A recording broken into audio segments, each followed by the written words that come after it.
Hello everyone, welcome to study with Shri. देखिए, उत्तर प्रदेश PCS 2022 की test series चलाई जा रही है। ये टेस्ट नंबर आपका 14 है। 13 टेस्ट ऑलरेडी कंप्लीट हो चुका है। प्लेलिस्ट बना रखी है, आप लोग जाकर के वहाँ पे देख सकते हैं। देखिए, अगर आप किसी भी स्टेट पीसीएस की तैयारी कर रहे हैं, यूके पीएससी, बीपीएससी, जेपीएससी या फिर एमपीपीएससी या फिर किसी वनडे एग्जाम की तैयारी करते हैं, तो आपके लिए टेस्ट है काफ़ी फ़ायदेमंद है। तो स्टार्ट करते हैं। फर्स्ट क्वेश्चन है, गलत युग्म की पहचान कीजिए। अनुच्छेद 10 के बारे में क्या बता रहा है कि नागरिकता के अधिकार का बना रहना। अनुच्छेद 5 में बताया गया है कि संविधान के प्रारंभ पर नागरिकता। अनुच्छेद 9 में ये बताया गया है कि विदेशी राज्य की नागरिकता स्वेच्छा से अर्जित करने वाले व्यक्तियों का नागरिक न होना। एंड अनुच्छेद 11 में ये बताया गया है कि भारत से बाहर रहने वाले भारतीय उद्भव के कुछ व्यक्तियों के नागरिकता के अधिकार के बारे में। देखिए, इसमें गलत युग्म बताना है, ठीक है। तो देखिए, अनुच्छेद 10 क्या कह रहा है? ये कहता है कि नागरिकता के अधिकार का बना रहना अनुच्छेद 10 में बताया गया है संविधान में, ठीक है। अनुच्छेद 5 में क्या बताया गया है कि संविधान के प्रारंभ पर नागरिकता, ये अनुच्छेद 5 पे बताया गया है।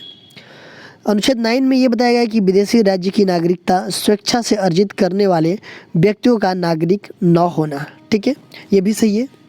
अनुच्छेद 11 की हम बात करें तो इसमें क्या बताया गया है? तो भारत से बाहर रहने वाले भारतीय उद्भव के कुछ व्यक्तियों की नागरिकता के अधिकार, देखिए ये नहीं बताया गया है, ठीक है। अनुच्छेद 11 में ये बताया गया है कि संसद द्वारा नागरिकता के अधिकार का विधि द्वारा विनिमय किया जाना, मतलब कि संसद को नागरिकता से संबंधित विषय पर कानून बनाने का अधिकार है, ठीक है। देखिए, अगर हम नागरिकता की बात करें तो संविधान के भाग 2 में नागरिकता कहाँ से कहाँ तक है? तो अनुच्छेद 5 से 11 तक नागरिकता के बारे में बताया गया है इसमें, ठीक है।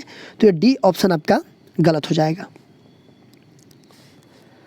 भारतीय नागरिकों और विदेशी नागरिकों को प्राप्त मौलिक अधिकारों से संबंधित अनुच्छेदों में निम्न में से कौन सा अनुच्छेद भारतीय नागरिकों और विदेशी नागरिक दोनों को प्राप्त है? अनुच्छेद 21, अनुच्छेद 21 ए, अनुच्छेद 22 और ये सभी। देखिए, भारतीय नागरिकों, देखिए देश में तो नागरिक रहते हैं हमारे, बट दो तरह के नागरिक रहते हैं, एक भारतीय हैं और एक विदेशी हैं, ठीक है। तो कुछ जो अनुच्छेद हैं, मौलिक अधिकार है हमारे, कुछ विदेशियों को नहीं है, केवल भारतीयों को है। कुछ जो है कि ऐसे हैं कि भारतीय नागरिक और विदेशी नागरिक दोनों को हैं, ठीक है। तो उसके बारे में बात की जा रही है कि भारतीय नागरिकों और विदेशी नागरिकों को प्राप्त मौलिक अधिकारों में से संबंधित अनुच्छेदों में निम्न में से कौन सा अनुच्छेद भारतीय नागरिकों और विदेशी नागरिक दोनों को प्राप्त है? मतलब ये पूछा जा रहा है कि भारतीय नागरिक को भी प्राप्त है और विदेशी नागरिक को भी प्राप्त है, तो वो कौन सा अनुच्छेद है? तो देखिए, अनुच्छेद 21 ये भी जो है कि दोनों को प्राप्त है। अनुच्छेद 21 क्या कहता है कि प्राण एवं दैहिक स्वतंत्रता का संरक्षण, मतलब कि जीने का अधिकार है, आपको मरने का अधिकार नहीं है, ये भी प्राप्त है भारतीय नागरिकों को और विदेशी नागरिकों को। अगर हम बात करें अनुच्छेद 21 का ए की, तो देखिए ये भी जो है कि दोनों को प्राप्त है। ये प्रारंभिक शिक्षा का अधिकार है, ये अनुच्छेद 21 का ए।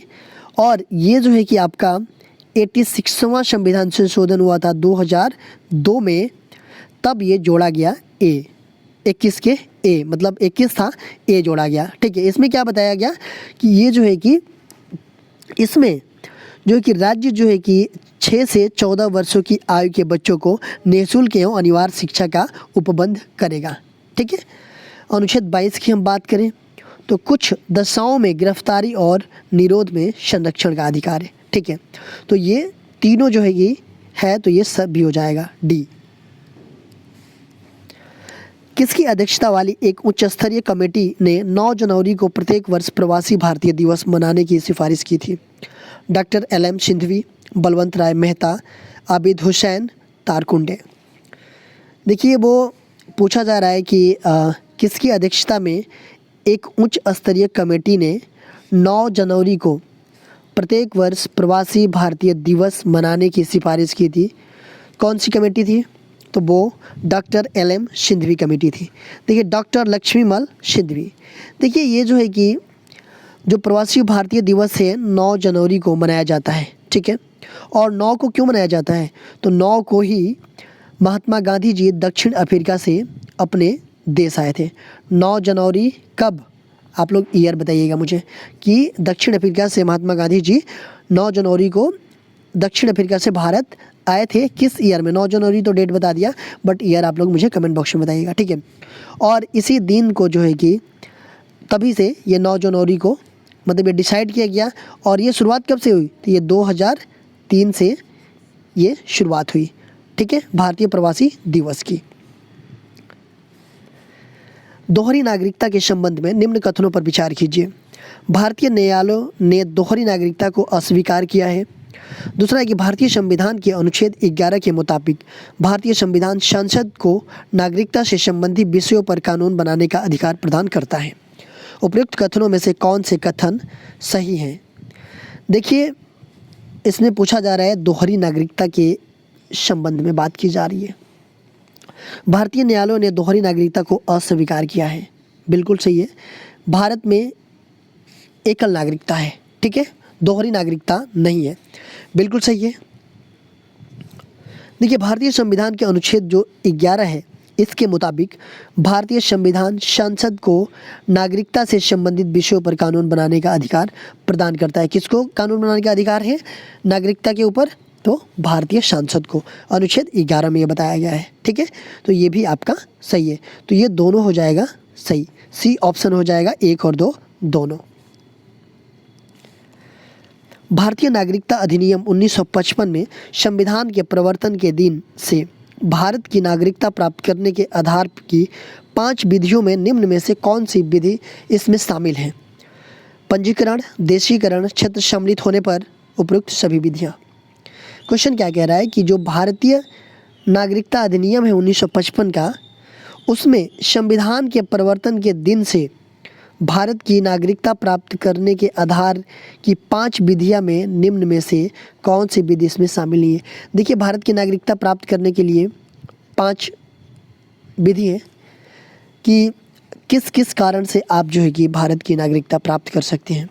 पहला, पंजीकरण से, पंजीकरण कराने के बाद से आप भारत के नागरिक बन सकते हैं। देशीयकरण से, जो कि अगर कोई विदेशी व्यक्ति जो कि वयस्क हो और 10 वर्षों से भारत में रह रहा है, तो वो जो है कि देशीकरण पर प्रमाण पत्र के थ्रू जो है कि वो भारत की नागरिकता ले सकता है। क्षेत्र सम्मिलित होने पे, मतलब कि भूमि के अर्जन से, मतलब कोई दूसरे देश का भूमि हम अपने देश में अर्जित कर लेते हैं या फिर मिला लेते हैं, तो वहाँ के जो नागरिक होंगे वो क्या हो जाएंगे, भारतीय हो जाएंगे, ठीक है। 3 ये हुआ। चौथा ये है कि जन्म से, अगर कोई बाई बर्थ है तो जन्म से वो भारत का नागरिक होगा। वंश परंपरा से, वंश परंपरा से भी है, अगर उसके माँ बाप अगर भारतीय हों तो भी वो भारतीय होगा। तो ये 5 हैं जो कि भारत की नागरिकता ग्रहण करने के लिए। 3 इसमें दिए गए हैं, 2 ये हैं कि जन्म से और वंश परंपरा से, ठीक है। तो ये हो जाएगा डी, उपयुक्त में से सभी विधियों से। संविधान के किस अनुच्छेद के अनुसार सांसद द्वारा नागरिकता के अधिकार का विधि द्वारा विनिमय किया जाना प्रावधानित है। अनुच्छेद 11, अनुच्छेद 10, अनुच्छेद 9, अनुच्छेद 8। देखिए, संविधान के किस अनुच्छेद के अनुसार सांसद द्वारा नागरिकता के अधिकार का विधि द्वारा विनिमय किया जाना प्रावधानित है। हम लोगों ने पढ़ा अनुच्छेद 11, ठीक है। देखिए, अगर हम 10 की बात करें तो किसी व्यक्ति की नागरिकता विधि के उपबंधों के अधीन है, उसकी प्राप्ति जो है कि संसद के विधि के द्वारा ही ली जा सकती है, किसी और प्रकार से नहीं, ये बताया गया अनुच्छेद 10 में। अनुच्छेद 9 की बात करें तो जब कोई व्यक्ति स्वेच्छा से विदेशी राज्य का नागरिक हो जाता है तो उसकी जो है कि भारतीय नागरिकता स्वतः समाप्त हो जाती है, ठीक है। अगर कोई व्यक्ति जो है कि यूएसए की नागरिकता ले लिया तो यहाँ की नागरिकता स्वतः ही समाप्त हो जाएगी, ठीक है। अनुच्छेद 8 क्या बताता है कि भारत से बाहर रहने वाले भारतीय मूल के कुछ व्यक्तियों के नागरिकता के अधिकार के बारे में वर्णन किया गया है अनुच्छेद 8 में। मौलिक अधिकार से संबंधित संवैधानिक प्रावधान के संबंध में निम्न कथनों पर विचार कीजिए। पहला दिया है कि मूल अधिकार का प्रावधान संयुक्त राज्य अमेरिका के संविधान से लिया गया है। दूसरा ये बताया गया है कि भारतीय संविधान के भाग 3 में मूल अधिकारों का उल्लेख किया गया है। उपयुक्त कथनों में से कौन से कथन सही हैं। देखिए, मौलिक अधिकार से संबंधित संवैधानिक प्रावधान के संबंध में बात की जा रही है। पहला दिया है कि मूल अधिकार का प्रावधान कहाँ से लिया गया है, संयुक्त राज्य अमेरिका के संविधान से लिया गया है। ठीक है, बिल्कुल सही है। देखिए, संयुक्त राज्य अमेरिका के संविधान से क्या क्या चीज़ें ली गई है अपने संविधान में, तो यहाँ से उद्देशिका का विचार लिया गया है। ठीक है, स्वतंत्र न्यायपालिका लिया गया है, राष्ट्रपति पर महाभियोग की प्रक्रिया लिया गया है, उपराष्ट्रपति का पद लिया गया है और वित्तीय आपात लिया गया है यूएसए से। इतनी सारी चीज़ें हम अपने संविधान में यूएसए से इंक्लूड किए हैं। ठीक है, दूसरी बात है कि भारतीय संविधान के भाग 3 में मूल अधिकारों का उल्लेख किया गया है। देखिए, भारतीय संविधान में भाग 3 में क्या है, मौलिक अधिकार है। कहाँ से कहाँ तक, तो ये है आपके 12 से 35 तक। ठीक है, ये जो है कि मूल अधिकार के बारे में वर्णन किया गया है, तो ये भी आपका सही है। तो ये हो जाएगा 1 और 2 दोनों, सी ऑप्शन। संविधान के किस अनुच्छेद के में अंतःकरण की ओर धर्म को आबद्ध रूप से मानने, आचरण और प्रचार करने की स्वतंत्रता का प्रावधान किया गया है? अनुच्छेद 25, अनुच्छेद 26, अनुच्छेद 27, अनुच्छेद 28। देखिए, क्वेश्चन कहा किया जा रहा है कि संविधान के कौन से अनुच्छेद में अंतःकरण और धर्म को अबाध रूप से मानने, आचरण और प्रचार करने की स्वतंत्रता प्रावधान किया गया है? किस अनुच्छेद में? तो ये किया गया है आपका किस में, ये अनुच्छेद 25 में। ए ऑप्शन आपका सही है। देखिए, बात आती है अंतःकरण की, इसका क्या मीनिंग है, तो व्यक्ति की आंतरिक स्वतंत्रता से है इसका मतलब, जिससे कि वह अपनी इच्छा के अनुसार अपने आराध्य के साथ संबंध स्थापित कर सकता है, मतलब कि किसी भी धर्म को वो मान सकता है। ठीक है, ये आपके अनुच्छेद 25 में दिया गया है। अनुच्छेद 26 में क्या बात कही गई है कि धार्मिक कार्यों की प्रबंध की स्वतंत्रता दी गई है कि अनुच्छेद 26 में। अनुच्छेद 27 में किसी भी व्यक्ति को कोई ऐसा कर देने के लिए विवश नहीं किया जाएगा जिसकी आय को किसी विशेष धर्म या धार्मिक संप्रदाय को अभिवृद्धि के लिए व्यय किया जाता हो। ठीक है, अनुच्छेद 28 की बात करें तो इसमें क्या बताया गया है कि राज्य से मान्यता प्राप्त शिक्षण संस्थाओं में दी जाने वाली जो धार्मिक शिक्षा है उसमें भाग लेना या उसमें की जाने वाली धार्मिक उपासना में भाग लेने के लिए बाध्य नहीं किया जाएगा। ठीक है, मौलिक अधिकारों से संबंधित अनुच्छेदों में निम्न में से कौन सा अनुच्छेद केवल भारतीय नागरिकों को प्राप्त है, विदेशी नागरिकों को नहीं? देखिए, मैंने बताया आपको कि कुछ ऐसे मौलिक अधिकार हैं जो कि केवल भारतीय नागरिकों को प्राप्त हैं, विदेशी नागरिकों को नहीं, और कुछ ऐसे मौलिक अधिकार हैं जो कि विदेशी नागरिकों को भी प्राप्त है और भारतीय नागरिकों को प्राप्त है। तो इसमें पूछा जा रहा है कि जो ऑप्शन दिया गया है कि इसमें से कौन सा अनुच्छेद जो है कि भारतीय नागरिकों को प्राप्त है, विदेशी नागरिकों को नहीं, तो वह कौन सा है, तो ये अनुच्छेद 16 है, ए ऑप्शन। देखिए, क्या है 16 में कि सार्वजनिक नियोजन, मतलब सरकारी नौकरी में अवसर की समानता के बारे में बताया गया है अनुच्छेद 16 में। ठीक है, ये जो है कि भारतीय नागरिकों को प्राप्त है, विदेशी नागरिकों को नहीं। ठीक है, अगर हम अनुच्छेद 22 की बात करें तो गिरफ्तार किए गए व्यक्तियों के अधिकार और स्वतंत्रता से संबंधित वर्णन किया गया है। अनुच्छेद 23 की हम बात करें तो इसमें जो है कि मानव दुर्व्यवहार, बाल श्रम आदि का मानव दुर्व्यापार, ठीक है, दुर्व्यवहार नहीं, मानव दुर्व्यापार, बाल श्रम आदि का प्रतिषेध करता है। ठीक है, 26 के बारे में मैं पिछले क्वेश्चन में बता ही दिया। जब किसी क्षेत्र में सेना विधि प्रवृत्त हो तो भाग 3 द्वारा प्राप्त अधिकारों का निर्वर्धन किया जाना संविधान के किस अनुच्छेद में उल्लिखित है? अनुच्छेद 34, अनुच्छेद 32, अनुच्छेद 35 और अनुच्छेद 33।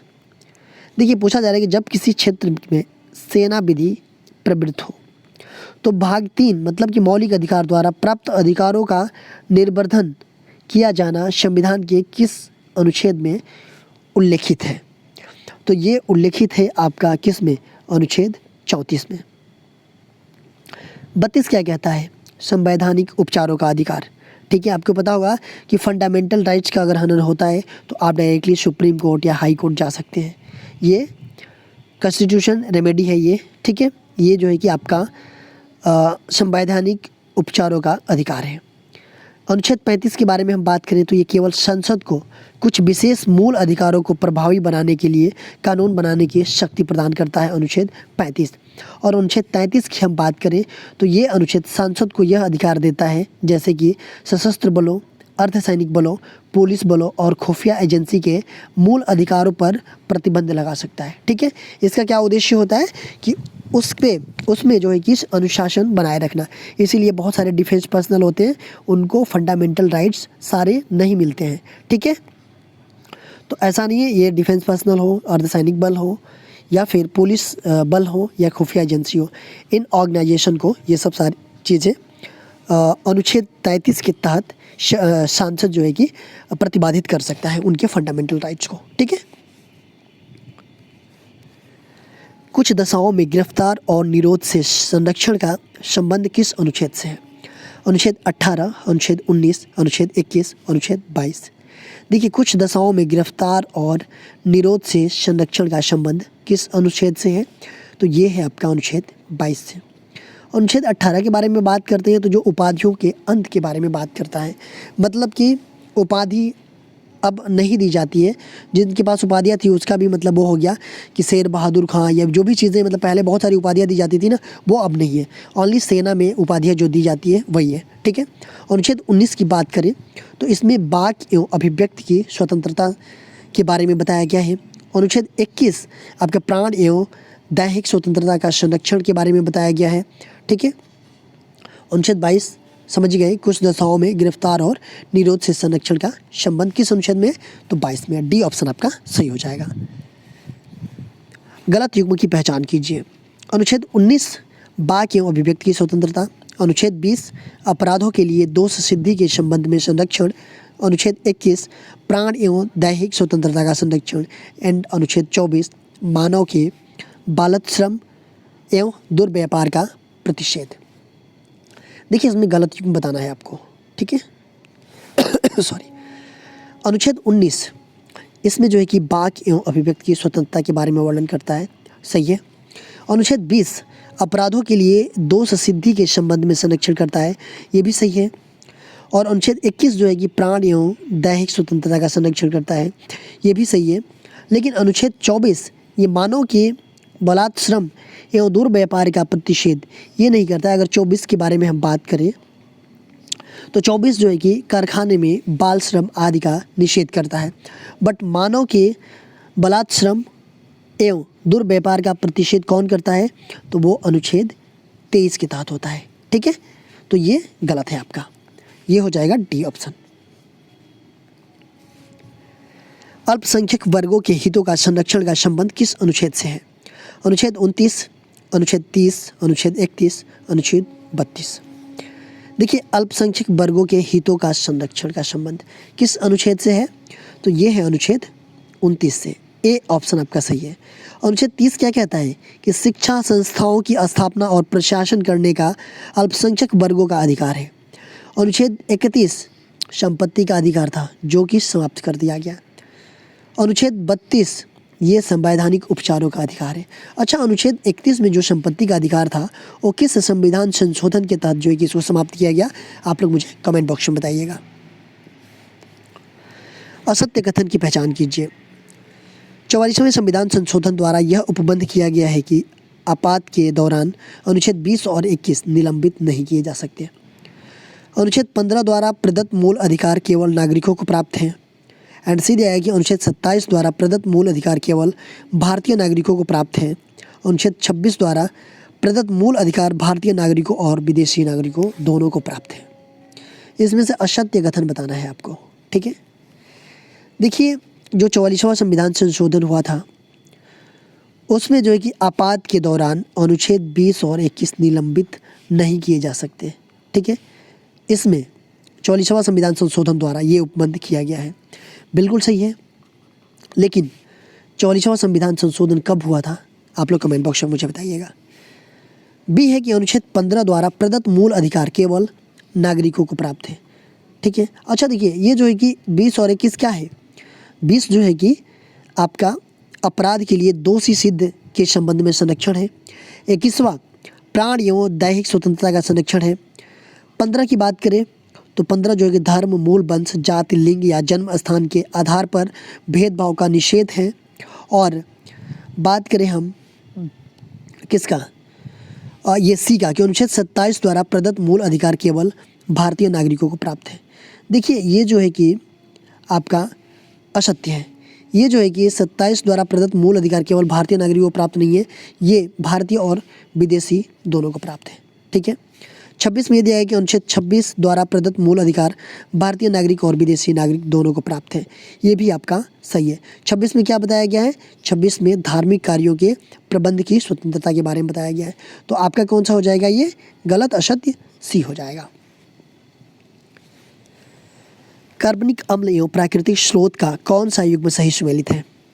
ग्लूटेमिक अम्ल गेहूं में, टार्टरिक अम्ल इमली में, बेंजोइक अम्ल पत्ते एवं मूत्र में, सभी युग्म सही सुमेलित है। देखिए कार्बनिक अम्ल एवं प्राकृतिक स्रोत के बारे में युग्म का सही सुमेलन करना है। ग्लूटेमिक अम्ल गेहूं में पाया जाता है, बिल्कुल सही है। टार्टरिक अम्ल इमली खट्टी होती है ना, इमली में पाया जाता है टार्टरिक। बेंजोइक अम्ल पत्ते एवं मूत्र में पाया जाता है। तो ये सभी युग्म सही सुमेलित है। ठीक है, डी ऑप्शन आपका सही हो जाएगा। रंगों के व्यवसाय में एवं औषधियों के निर्माण में किस कार्बनिक यौगिक का प्रयोग होता है? Aniline, chlorobenzene, toluene, benzene. देखिए रंगों के व्यवसाय में और औषधियों के निर्माण में किस कार्बनिक यौगिक का प्रयोग होता है? तो वो होता है एनिलीन का। ए ऑप्शन आपका सही है। निम्न में से कौन सा विस्फोटक पदार्थ है? TNT, TNP, TNG, उपरोक्त सभी। देखिए पूछा जा रहा है कि विस्फोटक पदार्थ कौन सा है। ठीक है सॉरी। तो TNT ये भी विस्फोटक पदार्थ है। TNT मतलब ट्राइनाइट्रोटॉलुइन।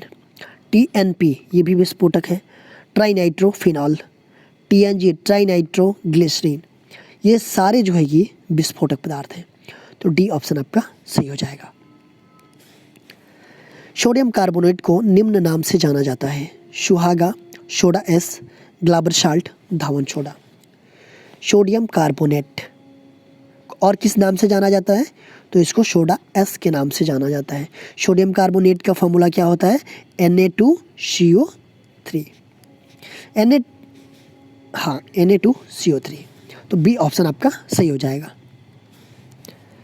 निम्न कथनों पर विचार कीजिए। यूकैरियोटिक कोशिका में पूर्ण विकसित केंद्रक होता है। दूसरा है कि यूकैरियोटिक कोशिका में केंद्रक कला और केंद्रिका उपस्थित होते हैं। उपयुक्त कथनों में से कौन से कथन सही हैं? देखिए यूकैरियोटिक कोशिका में पूर्ण विकसित केंद्रक होता है, सही है आपका। यूकैरियोटिक कोशिका में केंद्रक कला और केंद्रिका उपस्थित होते हैं, ये भी सही है आपका। तो ये दोनों सही हो जाएंगे। ए एक और दो दोनों सही है। सी ऑप्शन आपका सही है। देखिए कल क्वेश्चन पूछा गया था आप लोगों से, ये इसका आंसर कमेंट बॉक्स में देना था।